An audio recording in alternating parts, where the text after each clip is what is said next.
नमस्कार, Byju's exam prep IAS Hindi platform पर आपका स्वागत है। दोस्तों, आज हम लोग 16 अप्रैल 2022 के द हिंदू समाचार पत्र का विश्लेषण करेंगे, जो कि आपके आगामी संघ लोक सेवा आयोग की प्रारंभिक एवं मुख्य परीक्षा के दृष्टिकोण से लाभदायक सिद्ध हो सकता है। तो आइए पहले सत्र के विषय की चर्चा कर लेते हैं। तो पहला टॉपिक है कश्मीर में पर्यटन उद्योग। तो दोस्तों, जैसा कि सुरक्षा चिंताओं के बावजूद इस साल कश्मीर के पर्यटन उद्योग में बहुत सकारात्मक लाभ होता दिख रहा है।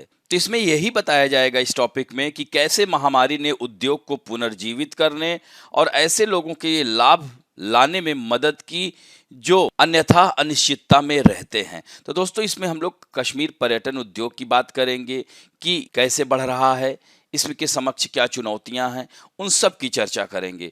दूसरा टॉपिक होगा भारत में खाद्यान्न निर्यात। तो दोस्तों, इसमें महत्वपूर्ण बात यह है कि मिस्र भारत से गेहूं आयात करेगा। तो केंद्रीय वाणिज्य मंत्री ने यही बताया है कि मिस्र दुनिया के सबसे बड़े गेहूं आयातक देशों में से एक है। तो अब भारत गेहूं निर्यात करेगा किसे? मिस्र को। तो इसमें हम लोग बात करेंगे कि क्यों भारत का जो खाद्यान्न निर्यात वो बढ़ रहा है, इसके पीछे क्या कारण है, इसके समक्ष क्या चुनौतियां हैं, इन सब बातों की भी चर्चा करेंगे। तीसरा टॉपिक होगा खाद्य टीका गारंटीकृत अधिकार है, खासकर टीबी रोगियों के लिए। तो दोस्तों, इसमें हम लोग टीबी यानी माइकोबैक्टीरियम ट्यूबरक्यूलोसिस, इस रोग के बारे में जानकारी हासिल करेंगे।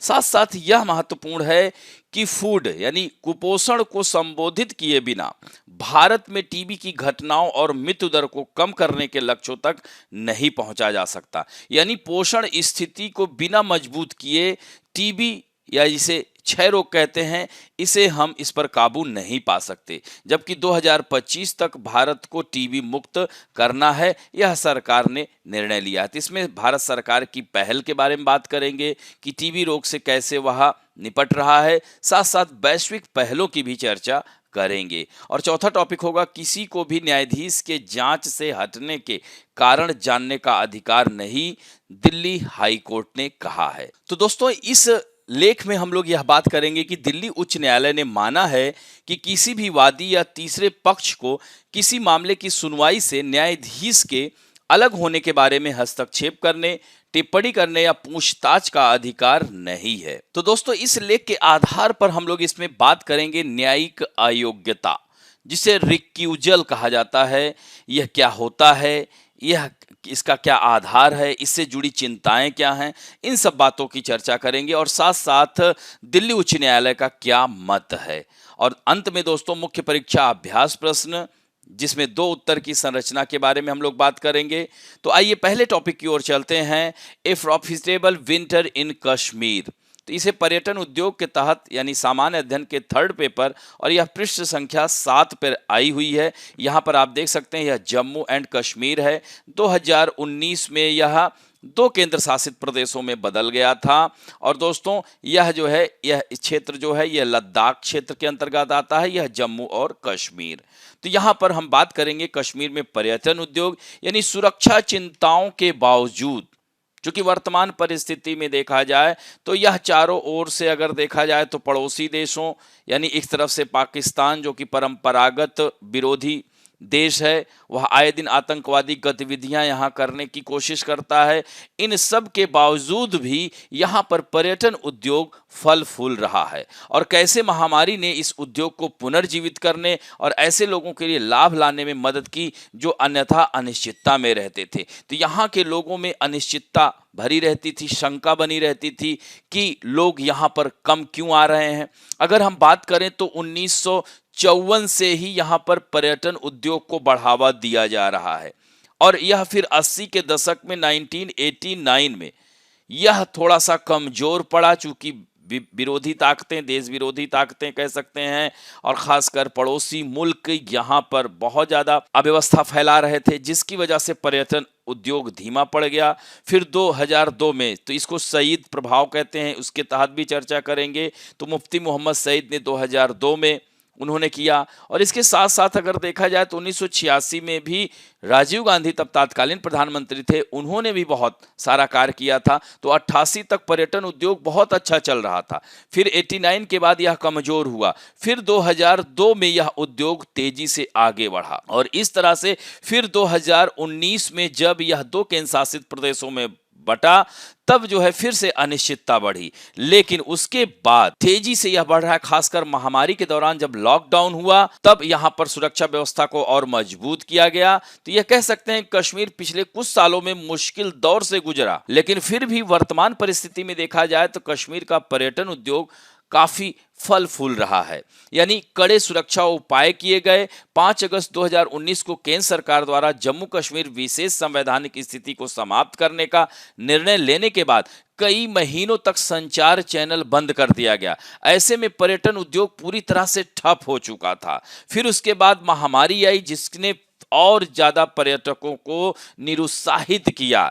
लेकिन अब कश्मीर ने साल के पहले 3 महीनों में ही रिकॉर्ड 3.5 लाख पर्यटकों की मेजबानी की है। तो दोस्तों यह जो है क्या कश्मीर पर्यटन के सुनहरे दिन वापस आ गए हैं? तो यहाँ पर इस लेख के माध्यम से यही हम कह सकते हैं कि आधिकारिक आंकड़े यही बता रहे हैं कि रोजाना 3000 लोग उत्तरी कश्मीर के गुलमर्ग में 13,000 फीट की ऊंचाई पर स्थित एशिया के सबसे ऊंचे रोपवे गोंडोला का इस्तेमाल करते हैं। तो यहाँ पर गोंडोला ये क्या है, यह भी थोड़ा सा जानना आवश्यक है आप लोगों के लिए। तो दोस्तों गोंडोला लिफ्ट एक केबल कार है जिसका डिजाइन कश्मीर सरकार और फ्रेंच कंपनी पोमागाशी ने मिलकर बनाया था और इस आकाश तार से पर्यटक पूरे गुलमर्ग को देख पाते हैं, जिसके कारण यह लिफ्ट काफी लोकप्रिय है। और कॉन्डोर से अफराद की यह राइड काफी लोकप्रिय है क्योंकि इस राइड में पूरे हिमालय पर्वत का नजारा देखने को मिलता है। तो लोग इसको देखने के लिए इसका प्रयोग करने के लिए बहुत उत्साहित रहते हैं। और दोस्तों मौसमी Indira Gandhi memorial tulip garden में 3 लाख से अधिक आगंतुकों ने यादगार तस्वीरें क्लिक की हैं, जो कि 2007 में तत्कालीन मुख्यमंत्री गुलाम नबी आजाद होते थे। तो उन्होंने उद्यान खोले जाने के बाद से यह सबसे अधिक संख्या है। तो मार्च में ट्यूलिप गार्डन के खुलने के बाद पहले 2 हफ्तों के दौरान 2.88 यानी 2.88 लाख लोग तेज धूप के बावजूद भी यहां आए। तो यह कहीं ना कहीं अगर देखा जाए तो कोरोना महामारी के बाद लॉकडाउन हो गया, जिसकी वजह से लोग जो है एकदम पूरी तरह से यहां पर आने की मनाही हो गई। इसके बाद जैसे ही खुलता है तो लोगों की उत्सुकता बढ़ जाती है। वहां की वादियां, चूंकि यह पृथ्वी का स्वर्ग कहा जाता है और इस तरह से पर्यटन उद्योग सुरक्षा का एक मुद्दा, इसकी परवाह न करते हुए भी लोग वहां पर जा रहा है। तो ये बहुत बड़ी बात। पर्यटन उद्योग के लिए सुरक्षा एक मुद्दा बना हुआ है। करीब 60 होटलों पर सुरक्षा बलों का कब्जा है। आधिकारिक आंकड़ों के मुताबिक कश्मीर घाटी में करीब 1500 होटलों में 40,000 होटल के कमरे हैं, जिनमें सुरक्षा बलों के कब्जे वाले कमरे भी शामिल हैं। तो घाटी में उपलब्ध कमरों पर उचित डेटा बनाने के लिए संरचनाओं के नामकरण को होटल से परिसरों में बदलने की मांग की जा रही है। पुराने शहर का प्रतिष्ठित जो कहकशां होटल है, जिसके बारे में माना जाता है कि इसमें 200 कमरे हैं, अभी भी केंद्रीय रिजर्व पुलिस के कर्मियों को पूरा करता है। तो दोस्तों यहां पर इन सब के बावजूद भी बहुत तेजी से कश्मीर का पर्यटन उद्योग बढ़ रहा है। तो इस तरह से कह सकते हैं कि कश्मीर इस तरह से एक नया ताना बाना बुन रहा है। कश्मीर में विकास की यह कह सकते हैं पर्यटन उद्योग का बड़ा महत्व है और यह कश्मीर की अर्थव्यवस्था में एक महत्वपूर्ण भूमिका निभाता है। तो पिछले कुछ दशकों की अगर बात किया जाए तो सबसे ज्यादा यहां पर पर्यटक आ रहे हैं। तो ऐसे में यही कहा जा रहा है कि कश्मीर के लोगों के उच्च गुणवत्ता युक्त जीवन जीने में यह पर्यटन उद्योग काफी महत्वपूर्ण भूमिका निभा सकता है। तो यह महत्वपूर्ण है, इसे ध्यान रखेंगे। अब बढ़ते हैं पृष्ठ संख्या 9 पर। सामान्य अध्ययन के 2nd और 3rd पेपर दोनों में डाल सकते हैं, अंतरराष्ट्रीय संबंध से भी जोड़ सकते हैं और अर्थव्यवस्था से भी। Egypt to import wheat from India, यानी जो इजिप्ट यानी मिस्र इसको कहते हैं, अफ्रीका महाद्वीप के उत्तर पश्चिम तट पर स्थित देश है और इसकी राजधानी कायरो है, जो कि नील नदी के किनारे बसा हुआ है, यानी भूमध्य सागर के तट पर स्थित यह मिस्र देश है और विश्व के सबसे बड़े गेहूं आयातक देशों में से एक है। तो दोस्तों, गेहूं का सबसे ज्यादा यह आयात रूस और यूक्रेन से करता है। किससे करता है? यूक्रेन से करता है। लेकिन रूस और यूक्रेन संकट के कारण अब गेहूं के आयात की समस्या हो रही है मिस्र को, तो ऐसे में वह भारत से संपर्क कर रहा है। तो यह महत्वपूर्ण हो जाता है। तो यहां पर आप देख सकते हैं, दिया गया है कि more than 80% of Egypt wheat import estimated to be close to 2 billion in 2021 from Russia and Ukraine, यानी 80% से अधिक रूस और यूक्रेन से इसने आयात किया था गेहूं का। यानी Egypt imported 6.1 million ton of wheat in 2021, यानी 2021 में 6.1 मिलियन टन गेहूं का इसने आयात किया था, और उसमें भी सबसे ज्यादा किसका भाग था? यूक्रेन और रूस का। तो ये भारत के लिए बहुत अच्छी संभावनाएं हैं, और इसके साथ साथ भारत और मिस्र के बीच संबंधों में और प्रगाढ़ता आएगी। तो दोस्तों, भारत का खाद्य निर्यात से संबंध यानी प्रमुख तथ्य यही है कि मिस्र दुनिया के सबसे बड़े गेहूं आयातकों में से एक है। तो मिस्र के कृषि संरोध और कीट जोखिम विश्लेषण के अधिकारियों ने महाराष्ट्र, मध्य प्रदेश और पंजाब में विभिन्न प्रसंस्करण इकाइयों, बंदरगाह सुविधाओं और खेतों का दौरा किया, और इसके बाद दोनों देशों के बीच सहमति हुई है कि वह गेहूं का आयात करेगा भारत से, और इस तरह से भारत निर्यात की ओर अग्रसर होगा। और वर्तमान में अगर हम देखते हैं तो भारत का निर्यात काफी बढ़ रहा है, क्योंकि अमेरिकी कृषि विभाग ने 2020-21 में रिपोर्ट दी थी, जिसमें बताया था कि भारतीय गेहूं के निर्यात के पूर्वानुमान को 1 मिलियन टन से बढ़ाकर 1.8 मिलियन टन कर दिया गया था। तो दोस्तों, इसी तरह से चावल में भी हम बढ़ोतरी हुई है। तो भारत जो है सभी कह सकते हैं अनाजों में निर्यात करने लगा है। तो गेहूं में निर्यात के बढ़ोतरी का कारण क्या है? तो यहां पर आप देख सकते हैं कि रूस यूक्रेन संकट सबसे बड़ा कारण, चूंकि रूस और यूक्रेन में भी चूंकि वहां पर स्टेपी में जो है उसे ब्रेड ऑफ बास्केट कहा जाता है, सबसे ज्यादा गेहूं का उत्पादन होता है। जैसे अमेरिका और कनाडा में प्रेरी क्षेत्र है, वहां पर गेहूं उत्पादन होता है। तो इसी तरह से रूस यूक्रेन भी गेहूं के प्रमुख उत्पादक देशों में से एक है, और सबसे ज्यादा निर्यात मिस्र को करता है। तो इसमें जो है यह संकट की वजह से सारा आवागमन बंद हो गया है और प्रतिबंध भी लगा दिया गया है, जिसकी वजह से भारत के लिए बहुत महत्वपूर्ण अवसर आ जा रहा है, और इस तरह से गेहूं निर्यात में बढ़ोतरी होगी। और दूसरा सबसे बड़ा कारण है चीन द्वारा भंडारण। तो दोस्तों, जैसा कि आप जानते ही हैं कि चीन इधर है, हमारा पड़ोसी मुल्क है। तो यह जो है गेहूं की वैश्विक कीमतों में बदलाव का प्रमुख कारक जो है चीन है, और इस तरह से अधिक भंडारण के कारण वह वैश्विक कीमतों को काफी अधिक प्रभावित करता है। तो इस तरह से अमेरिकी कृषि विभाग ने कहा है कि चीन की इसी प्रवृत्ति के कारण भारत में निर्यात की बढ़ोतरी दर्ज की गई, और यही कारण है कि भारत निर्यात की ओर बढ़ रहा है, खासकर खाद्यान्न निर्यात, और जिसमें गेहूं का भी निर्यात वह कर रहा है। और वैश्विक कीमतों में बढ़ोतरी एक बहुत बड़ा कारण है।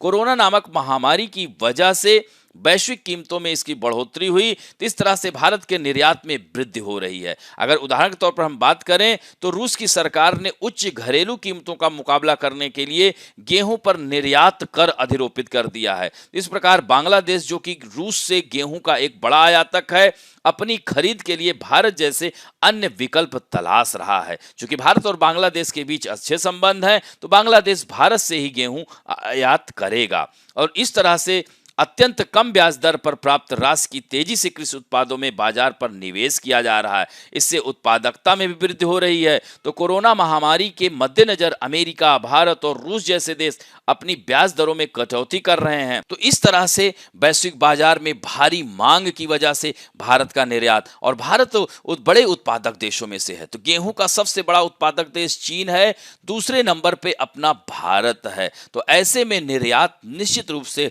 बढ़ जाता है। हालांकि कुछ निर्यात संबंधी चुनौतियां हैं। भारतीय गेहूं अभी भी सरकार के न्यूनतम समर्थन मूल्य के कारण प्रतिस्पर्धी नहीं है। इसके अलावा पोर्ट की सफाई, बैंकिंग, लोडिंग, परिवहन की अतिरिक्त लागत जैसे विभिन्न कारक निर्यात को हतोत्साहित करते हैं। तो यह जो है चुनौतियां हैं, लेकिन फिर भी यह निर्यात वृद्धि का अनुमान फायदेमंद होगा। तो भारत का जो घरेलू उत्पादन है गेहूं का, वह तेजी से हर वर्ष बढ़ रहा है। तो ऐसे में भारत के लिए निर्यात के लिए महत्वपूर्ण दशाएं हैं। तो यह कह सकते हैं विभिन्न कारणों से गेहूं निर्यात में बढ़ोतरी हो रही है और आगे भी इस तरह से, और साथ साथ भारत और मिस्र के बीच संबंधों में और प्रगाढ़ता भी आएगी। अब बढ़ते हैं पृष्ठ संख्या 6 पे आया हुआ है सामान्य अध्ययन के सेकंड पेपर।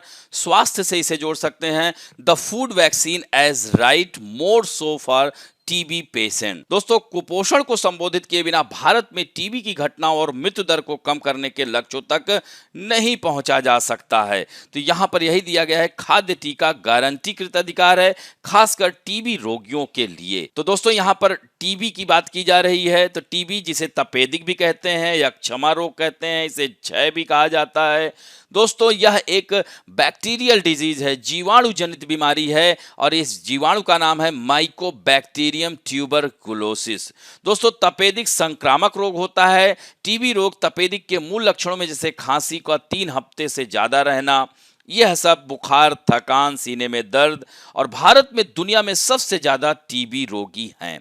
तो दोस्तों, यहां पर बात यही आ रही है कि यह माना जाता था कि हर बीमारी के लिए एक दवा होती है और यह दवा आपको बीमार करने वाले कीटाणुओं को मार देती है, और यह रोगाणु कुछ भी हो सकते हैं, बैक्टीरियल, वायरल या परजीवी। लेकिन दोस्तों, क्या सिर्फ दवा ही इसका सॉल्यूशन है? तो यह लेख सबसे महत्वपूर्ण जो बात कर रहा है कि इस टीबी नामक इस बीमारी को रोकने के लिए सबसे महत्वपूर्ण है पोषण की स्थिति। यानी कि बहुत सारे इसमें हम लोग केस स्टडी बात करेंगे तो यहां से यही पता चलता है कि जो भी, जैसे कि लोग खान पान जिसका ठीक है, उन क्षेत्रों में टीबी के मरीज कम हैं। तो अगर हम यह कैसा, इसीलिए इसको फूड वैक्सीन कहा जा रहा है, यानी इसको खाद्य कह सकते हैं कि वैक्सीन कहा जा रहा है। इसका मतलब क्या है कि उनको प्रॉपर प्रोटीन आहार, उनको ठीक से कार्बोहाइड्रेट, प्रोटीन, विटामिन अगर ठीक से मिलता रहे तो उन्हें यह रोग से दूर किया जा सकता है। क्योंकि यह बीमारी अगर देखा जाए तो व्यक्ति के अंदर प्रतिरक्षा जब कम होती है, इम्यून सिस्टम जब कमजोर होता है, तो यह बीमारी तेजी से पकड़ती है। तो ऐसे में अगर वह व्यक्ति स्वस्थ है तो उसके पास यह रोग दूर रहता है, उससे यह दूर रहता है। तो 1949 में विश्व स्वास्थ्य संगठन के जेबी मैकडॉगल ने कहा था कि तपेदिक रोग की रोकथाम में व्यक्ति का पोषण सबसे महत्वपूर्ण कारक है, और टीबी के संपर्क में आने वाले 90% भारतीय निष्क्रिय रहते हैं यदि उनकी पोषण स्थिति और इस तरह प्रतिरक्षा प्रणाली अच्छी है।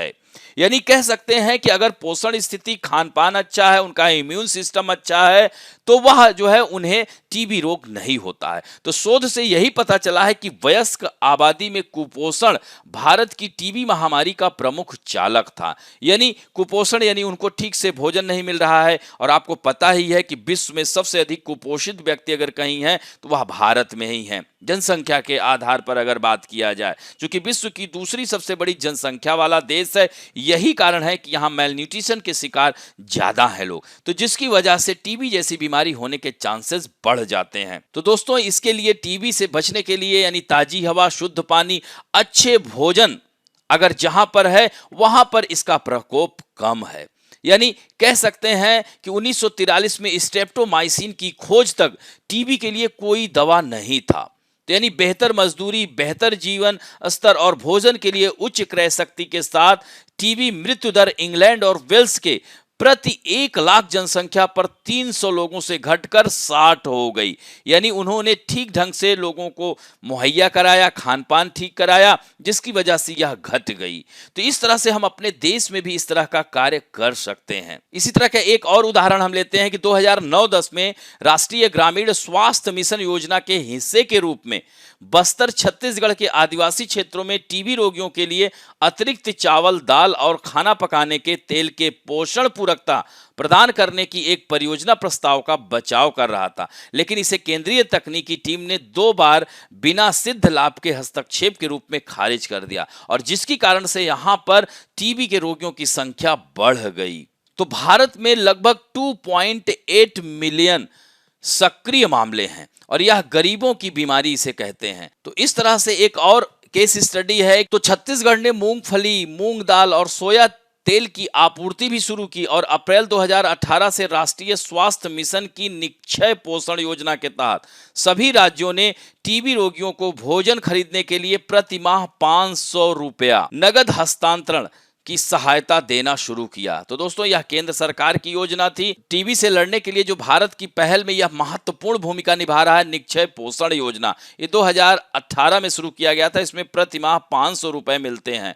तो इस तरह से छत्तीसगढ़ में इसके प्रयोग से 500 रुपए में वह अपने लिए भोजन खरीद रहा है और जिसकी वजह से समय पर वह उसे प्रोटीन, न्यूट्रिशन मिल रहा है, जिसकी वजह से उसकी इम्यून सिस्टम मजबूत हो रहा है और जिससे कि यह टीबी जैसे रोग से वह दूर हो रहा है। इसके अलावा भी वर्ष 2025 तक टीबी को खत्म करना है। भारत ने यह प्रतिबद्ध है। इसके लिए विश्व संगठन द्वारा निर्धारित समय सीमा यानी 2030 है। WHO ने तो 2030 तक कहा है, लेकिन भारत इसे 2025 तक ही समाप्त करने के लिए प्रतिबद्ध है। इस तरह से निक्षय पोषण योजना और इसी तरह से निक्षय इकोसिस्टम डेवलप कर रहा है। राष्ट्रीय क्षय रोग उन्मूलन कार्यक्रम भी चला रहा है। इसी तरह से सक्षम परियोजना भी है। Tata institute of social science द्वारा DRTB रोगियों को मनोचिकित्सक परामर्श प्रदान करने के लिए सक्षम परियोजना शुरू की गई है। भारत सरकार ने देश भर में एक निजी क्षेत्र के कार्यक्रम JEET यानी joint effort for elimination of TB को शुरू करने के लिए ग्लोबल फंड के साथ भागीदारी की है। इसी तरह से वैश्विक प्रयास में भी विश्व स्वास्थ्य संगठन ने ग्लोबल फंड और स्टॉप टीबी पार्टनरशिप के साथ एक संयुक्त पहल शोध उपचार सर्व एंड टीबी यानी find treat all end TB यह जो है पहल शुरू की है, जिसका उद्देश्य टीबी प्रतिक्रिया को तेज करना और देखभाल तक पहुंच सुनिश्चित करना है, जो WHO के यूनिवर्सल हेल्थ कवरेज की ओर समग्र ड्राइव के अनुरूप है। तो WHO वैश्विक तपेदिक रिपोर्ट भी जारी करता है। तो इस तरह से हम यही कह सकते हैं कि विभिन्न कार्यक्रमों द्वारा प्राप्त उल्लेखनीय सफलताओं के बावजूद शीघ्र सटीक निदान के सुधार के लिए मौजूद प्रयासों की आवश्यकता है। तो निष्कर्षतः हम यही कह सकते हैं कि खाद्य टीका सभी नागरिकों के लिए संविधान के तहत जीवन के गारंटीकृत अधिकार हैं, खासकर टीबी रोगियों के लिए। तो इस प्रकार भारत में टीबी की घटनाओं को कम करने और टीबी मृत्यु दर को कम करने के लक्ष्यों को कुपोषण को संबोधित किए बिना नहीं पूरा किया जा सकता। तो इस तरह से हम कह सकते हैं कि पोषण स्थिति को अगर हम मजबूत कर लेते हैं तो निश्चित रूप से 2025 तक का लिए जो भारत सरकार प्रतिबद्ध है, निश्चित रूप से देश को टीबी मुक्त किया जा सकता है। अब बढ़ते हैं दोस्तों, पृष्ठ संख्या 4 पे आया हुआ है सामान्य अध्ययन के सेकंड पेपर यानी इंडियन पॉलिटी से जोड़ सकते हैं। No one can insist that जज डिस्क्लोज रीजन फॉर रिक्यूजल, यह दिल्ली हाईकोर्ट ने कहा है। यानी कोई भी इस बात पर जोर नहीं दे सकता कि न्यायाधीश इस्तीफा देने के कारण का खुलासा करें, दिल्ली हाईकोर्ट ने कहा है। तो दोस्तों, यहां पर यही बात है कि दिल्ली उच्च न्यायालय ने माना है कि किसी भी वादी या तीसरे पक्ष को किसी मामले की सुनवाई से न्यायाधीश के अलग होने के बारे में हस्तक्षेप करने, टिप्पणी करने या पूछताछ करने का अधिकार नहीं है। तो दोस्तों, एक न्यायाधीश को किसी मामले में सुनवाई से अलग होना, इसे हितों के टकराव या मामले में पक्ष के साथ या व्यक्तिगत संबद्धता के कारण किसी विशेष कार्रवाई में न्यायाधीश के रूप में स्वयं को अलग करने के रूप में यह संदर्भित करता है। यानी जब कभी भी हितों का टकराव देखने को मिलता है तो एक न्यायाधीश मामले की सुनवाई से स्वयं को अलग कर सकता है, ताकि यह धारणा पैदा ना हो कि उसने मामले का फैसला करते समय पक्षपात किया है। और अलग होने की यह प्रथा कानून की उचित प्रक्रिया के मूल सिद्धांतों से उत्पन्न हुई है, जो कहती है कि कोई भी स्वयं के मामले में न्यायाधीश नहीं हो सकता है। तो दिल्ली उच्च न्यायालय का यही मत है कि न्यायालय ने उन लोगों के खिलाफ जिन्होंने कथित तौर पर मेट्रोपॉलिटन मजिस्ट्रेट की अदालत को प्रभावित करने की कोशिश की थी कि जांच की मांग करने वाली एक याचिका को खारिज करते हुए माना कि एक वादी द्वारा न्यायाधीश के किसी मामले की सुनवाई से स्वयं को अलग करने के कारण की जांच न्याय की कार्यप्रणाली में हस्तक्षेप होगी। तो न्यायालय ने यह भी कहा कि अलग होने के फैसले का सम्मान किया जाना चाहिए, भले ही कारण विस्तार से दिया गया हो या नहीं। और कोई भी किसी मामले की सुनवाई से न्यायाधीश के अलग होने के कारण नहीं मांग सकता है, और अलग होने के कारणों का खुलासा करने के संबंध में न्यायाधीशों का पूर्ण विवेकाधिकार है।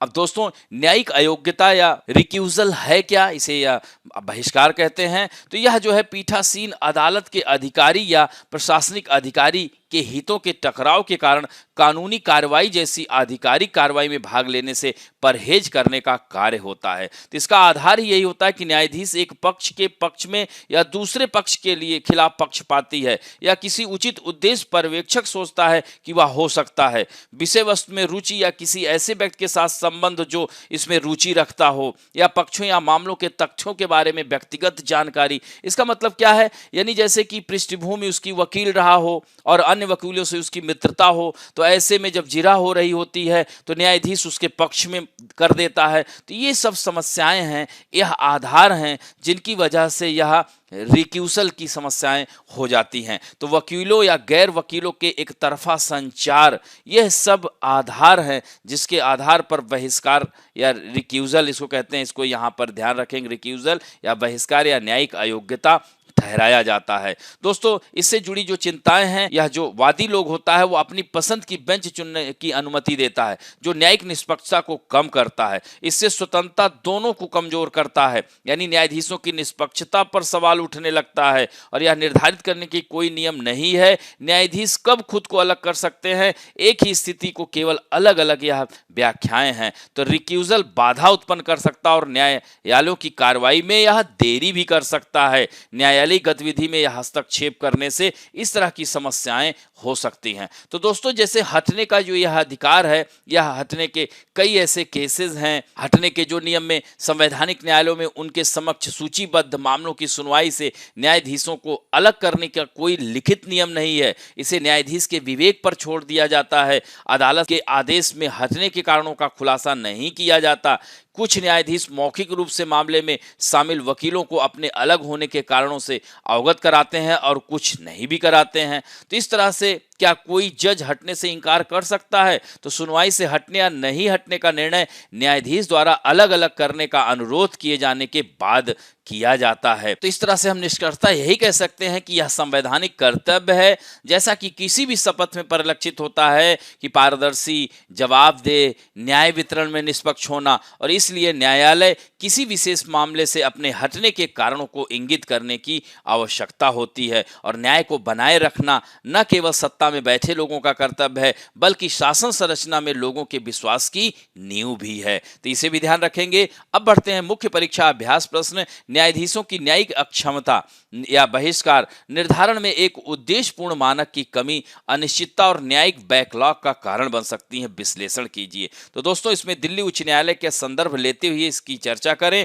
साथ साथ जो है एक न्यायाधीश को किसी मामले की सुनवाई से अलग कैसे होता है, इस संदर्भ की चर्चा करते हुए आपको न्यायिक अयोग्यता या बहिष्कार क्या है इसके बारे में बताना है, यानी रिक्यूजल क्या होता है, इसके आधार क्या होते हैं, इससे जुड़ी चिंताएं क्या हैं, और वर्तमान संदर्भ से इसको जोड़ते हुए अंत में निष्कर्षता यही कहा जा सकता है कि न्यायाधीशों को मामलों से अलग करने के कारणों पर जांच शुरू करने के बारे में दिल्ली उच्च न्यायालय के विचार महत्वपूर्ण हैं, क्योंकि इस तरह की जांच न्याय की प्रक्रिया में बाधा डालती हैं। तो इस तरह से दूसरा प्रश्न है, पोषण की कमी को दूर किए बिना भारत में क्षय रोग या टीबी से संबंधित मृत्यु दर को कम करने की लक्ष्यों को प्राप्त नहीं किया जा सकता, इसका परीक्षण करें। तो दोस्तों, भूमिका में आप इसको लिखते हुए मुख्य भाग में आएं और क्षय रोग के बारे में थोड़ा संक्षिप्त बताएं। भारत में क्षय रोग की स्थिति क्या है और टीबी से लड़ने के लिए भारत की पहल क्या है, वैश्विक प्रयास क्या है, और इसके साथ साथ पोषण को इसमें ज्यादा आपको बताना है। पोषण के बारे में वैश्विक उदाहरण को भी लेकर के बताना है।